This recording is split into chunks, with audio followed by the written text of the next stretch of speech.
یوې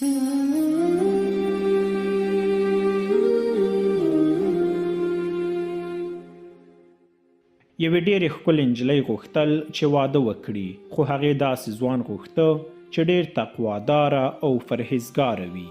په همدې توګه یې د خپل واده لپاره 3 شرطونه کېښودل. لومړی دا چې خاوند یې باید ټول قرآن کریم تلاوت او تل یې ختم وکړي. دویم دا چې خاوند یې باید ټول کال روژه وي. دریم دا چې خاوند یې باید ټوله شپه عبادت وکړي او تل د شپې لخوا ویښ پاتې شي. هر ځوان چې وکولی شول دا شرطونه پوره کړي او یا هم له یادو شرطونو سره سم عمل وکړي، نو له هغه سره به واده وکړي. نجلۍ ډېره ښکلې وه او ډېر خلک ورته په مرکه راتلل، مګر هغوی پوهېدل چې نشي کولی دا شرطونه پر ځای کړي. مګر یو ځوان حاضر شو تر څو دا شرطونه ومني او ترسره یې کړي. بلاخره نجلۍ هم ومنله تر څو له هغه سره واده وکړي. د نکاح مراسم یې ترسره شول. د واده لومړۍ شپه تېره شوه او نجلۍ متوجه شوه چې خاوند یې نه قرآن عظیم الشان تلاوت وکړ او نه هم د عبادت لپاره ټوله شپه ویښ پاتې شو. نجلۍ پرېښودو تر څو 1 میاشت نوره هم تېرې شي چې په خاوند کې کوم بدلون رامنځته کیږي او که نه، مګر په خپل خاوند کې یې هیڅ بدلون ونه لیده او حتی پرله پسې روژه یې هم ونه لیده. بلاخره نجلۍ د طلاق غوښتنه وکړه او دواړه محکمې ته لاړل. قاضي پوښتنه وکړه د واده شرایط څه وو؟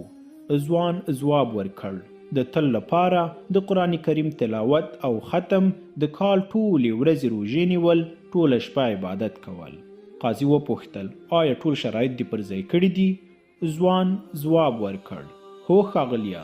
قاضي وویل دروغ مه وایه، میرمن دې وایي چې له شرطونو څخه یو شرط هم نه دی عملي کړی. مګر ځوان په ټینګار سره وویل چې ټول شرطونه یې ترسره کړي دي. قاضي وپوښتل آیا ټول قرآن عظیم الشان دې تلاوت کړی؟ ځوان ځواب ورکړ هو. قاضي په تعجب وپوښتل څنګه او څه ډول؟ ځوان ځواب ورکړ ښاغلیه، زه د ورځې 3 ځله د اخلاص صورت لولم او حضرت نبی کریم صلی الله علیه وسلم فرمایلی هر څوک چې 3 ځله د اخلاص صورت ولولي د قرآن کریم د یوه ختم معادل دی. قاضي پوښتنه وکړه څه ډول دې روژه ونیوله؟ ځوان ځواب ورکړ ښاغلیه، ما د رمضان له میاشتې وروسته د شوال 6 ورځې روژه ونیوله او نبی علیه الصلاة والسلام فرمایلی څوک چې د رمضان میاشتې او د شوال میاشتې 6 ورځې روژه ونیسي نو داسې ده لکه ټول کال یې چې روژه نیولې وي. قاضي وغوښتل تر څو خپله وروستۍ پوښتنه له ځوان څخه وپوښتي او ښه پوهېده چې دې پوښتنې ته به یې ځوان ځواب ونه لري او ویې ویل آیا ټوله شپه د عبادت کوو؟ ځوان په ډېره سړه سینه د یوې شیبې لپاره چوپتیا اختیار کړه او په مسکا یې وویل هو. میرمن یې او قاضي دواړه د دې ځواب په اورېدلو حیران شول او قاضي وپوښتل څه ډول؟ ځوان ځواب ورکړ زه تل د ماسخوتن او سهار لمونځ په جماعت ادا کوم.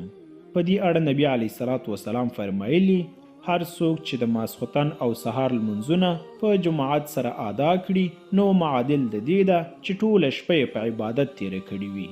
قاضي ځوان ته په حیرانتیا سره وکتل او هوډ یې وکړ تر څو خپله وروستۍ پرېکړه وکړي. میرمنې او خاوند ته یې وویل لاړ شئ، ستاسو په واده کې هیڅ ستونزه نشته.